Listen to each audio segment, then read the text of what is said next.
There are all sorts of benefits. I talked about improvement logs, keeping losses in perspective, like we just spoke about, reviewing with a fair mindset so you're not hyperfixating on what's going wrong, understanding that most details never reappear. So this is why you should sweat the small stuff. In a game of Go, what you see is very, very random. And so most of what you see in Go games just doesn't matter. It's only once you start collecting the problems and turning them into problems or taking screenshots of them, that's when you start to see the patterns. And that's when you start to improve.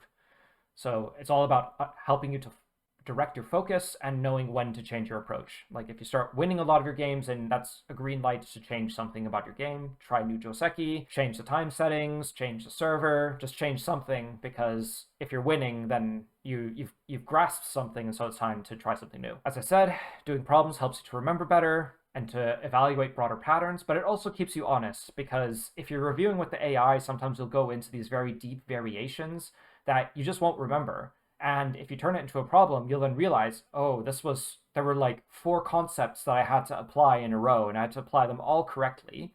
And then you realize that actually solving that position isn't as easy as you think. Normally, if you can figure out what's going on and you're not totally confused, you can normally figure out the right conclusions.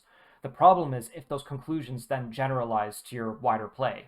So if you're learning concepts that are way too complicated, then you won't be able to remember them because there's too much going on at once. So that's why it's important to do the problems. It keeps you honest and steers you away from this. You notice then when you're going too deeply into things.